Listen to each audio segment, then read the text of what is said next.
NEET தேர்வு இல்லாத மருத்துவத்துறை சார்ந்த படிப்புகளுக்கு Vinayaka mission school of allied health sciences, Chennai, Salem, Pondicherry. தாவேக செயல் வீரர்கள் கூட்டத்தில் தற்போது நாஞ்சில் சம்பத் உரையாற்றி வருகிறார். அந்த காட்சிகளை பார்க்கலாம். நம்பிக்கையும் தருவதற்கு காலம் தந்த தலைவர் தளபதி விஜய் உள்ளிட்ட அனைவரையும் வணங்கி மகிழ்கின்றேன். இன்றைக்கு மொழிப்போர் தியாகிகள் நினைவு நாள்.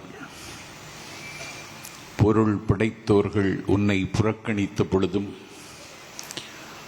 உனக்காக இழப்பதற்கு என்னிடத்தில் ஒரு உயிர் இருக்கிறது என்று அன்னை தமிழுக்காக அக்னி பர்வதங்களை அணைத்துக் கொண்டு ஆபை துறந்த வீரர்களுக்கு புகழஞ்சலி செலுத்தத்தான் என்னை தலைவர் அவர்கள் பணித்திருக்கிறார்கள். மொழி என்பது என்னுடைய முகம். என்னுடைய முகத்தில் அடுத்தவனுடைய முகவரியை எழுத அனுமதிக்க முடியாது. மொழி என்பது என்னுடைய கலாச்சாரத்தை காப்பாற்றுகிற கவசம். இந்த கவசத்தை எந்த கட்டத்திலும் கழற்றி தூர எறிந்துவிட முடியாது. மொழி என்பது எனது உள்ளாடும் உயிர். இந்த உயிரை நான் எப்போதும் எந்த காலகட்டத்திலும் நான் இழக்க முடியாது. மொழிதான் ஒரு மனிதனுக்கு முகமாகவும் முகவரியாகவும் இருக்கிறது. வரலாற்றில் இருந்து ஒரு செய்தியை உங்களுக்கு நினைவூட்டுகிறேன். இந்தியா விடுதலை பெற்ற அன்றைக்கு பாகிஸ்தான் விடுதலை பெற்றது. பாகிஸ்தான் விடுதலை கேட்ட காலகட்டத்தில் அது இமேஜின், ஒரு கற்பனை என்றார் பண்டிட் ஜவஹர்லால் நேரு. ஆனால் விடுதலை பெற்ற பாகிஸ்தானுக்கு முதல் வாழ்த்து தெரிவித்தவர் பண்டிட் ஜவஹர்லால் நேரு. விடுதலை பெற்ற பாகிஸ்தானின் முதல் அதிபராக முடிசூட்டிக் கொண்டார் முகமது அலி ஜின்னா. விடுதலை பெற்ற பாகிஸ்தானின் அதிபர் முகமது அலி ஜின்னா கிழக்கு பாகிஸ்தான் தலைநகர் டாக்காவிற்கு வருகை தந்தார். 40 லட்சம் மக்கள் அவரை திரண்டு வரவேற்றார்கள். கண்ணுக்கு எட்டிய தூரம் வரை கடலும் திடலும் தோற்கிற கூட்டத்தில் உரையாற்றுவதற்கு ஜின்னா ஒலிபெருக்கிக்கு முன்னாலே வந்து நின்று பேச ஆரம்பித்தார். அவர் பேச ஆரம்பித்த உடனே எதிரில் இருந்து ஒரு இளைஞன் திமிரி எழுந்து, ஷட் அப் யுவர் மவுத், வாயை மூடு என்று வானம் அதிர கத்தினான்.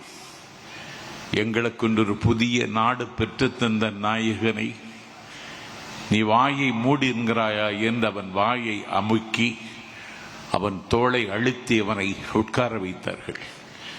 மீண்டும் ஜின்னா பேச ஆரம்பித்தார். அப்பொழுதும் அந்த வாலிபன் திமிரு எழுந்து அரங்கம் அதிர கத்தி, வாயாடுவதாக இருந்தால் எங்கள் வங்க மொழியில் வாயாடு, உருது மொழியில் பேசுவதை நான் ஒத்துக்கொள்ள முடியாது என்று அலறினான். அவனை குண்டுக்கட்டாக தூக்கி வெளியில் வீசி எறிந்தார்கள். அன்றைக்கு வெளியே தூக்கி வீசி எறியப்பட்டவன் தான் வங்காளதேசம் என்கிற நாட்டுக்கு முதல் அதிபராக முடிசூட்டப்பட்ட முஜிபுர் ரஹ்மான்.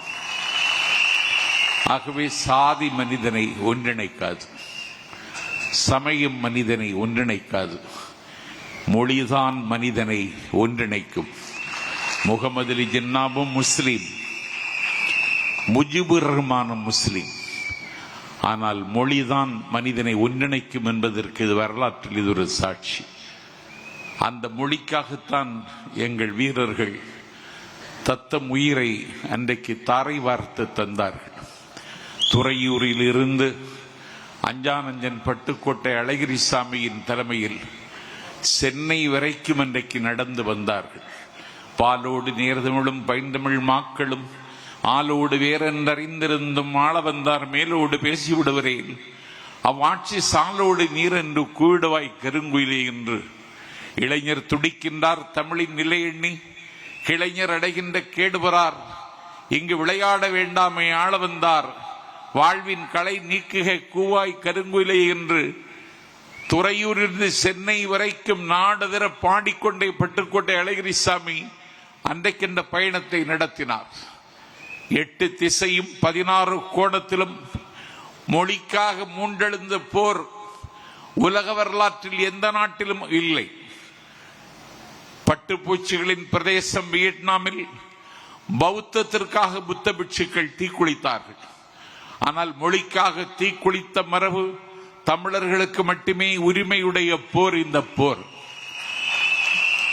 நாங்கள் இந்திய ஆதிக்கத்தை எதிர்க்கிறோம், இந்தி என்கிற மொழியை எதிர்க்கவில்லை. Hindi is a symbol of domination. Hindi is a symbol of Delhi. Hindi is a symbol of religion. Hindi is a symbol of Manudharma. Hindi is a symbol of disintegration.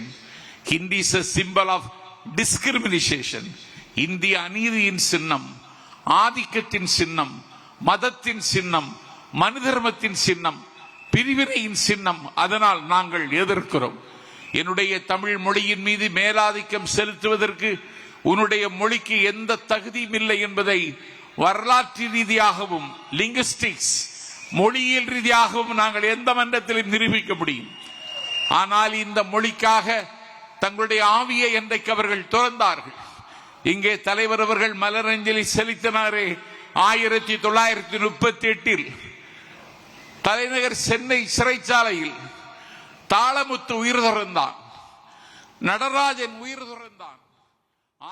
தாவேக செயல் வீரர்கள் கூட்டத்தில் தற்போது நாஞ்சில் சம்பத் அவர்கள் உரையாற்றிக் கொண்டிருக்கிறார். அது தொடர்பான நேரடி காட்சிகளை நாம் பார்த்தோம்.